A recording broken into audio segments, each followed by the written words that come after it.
Geopolitics has eight principal tasks. First of all, he studies the future of the geopolitical quality transformation of countries and people. Predict the development of geopolitical forces. It indicates the possibility of mutual contact between countries or unions, their influence on the development of international, national, and cultural interactions. Find ways to resolve serious local disagreements and make recommendations for this prevention or settlement. Collects and analyzes information obtained as a result of our observation.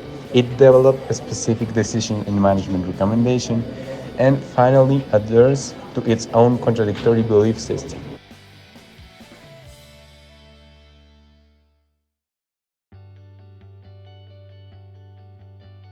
The geopolitics is a system of state legal views, thoughts, and concepts about the constant supervision of a state, limited land space, about the totality of laws on the separation and distribution of media, of influence and power of various countries, and unions to sovereign major political organizations of a society.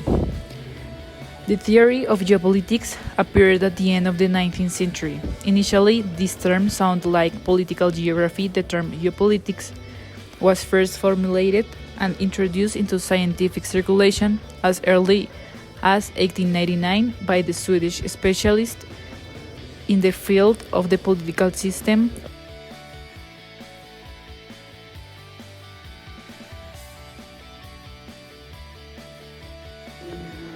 Global politics' task is to examine important public issues such as justice, governmental policy, citizen rights, voting, legislatures, political parties, and international relations and governments.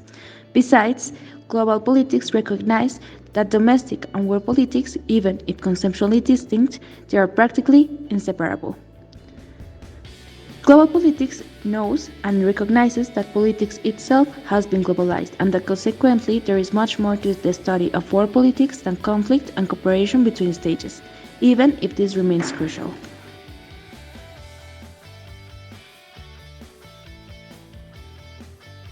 By contrast, the concept of global politics focuses our attention upon the global structure and processes of rulemaking, problem solving, and the maintenance of security and order in the world system, according to Brown, 1992. It requires us to acknowledge the importance of states and geopolitics, but not a priori to grant them a privileged status in understanding and explaining contemporary world affairs.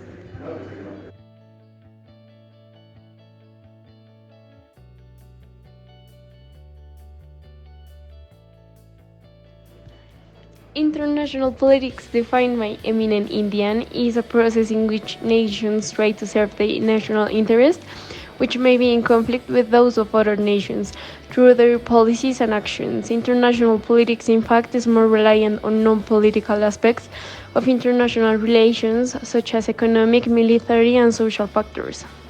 The idea of international politics is to meet the needs and desires of its members and adhere to certain policies. In conclusion, international politics is the process of adjusting international relations in favor of a nation or a group through the power.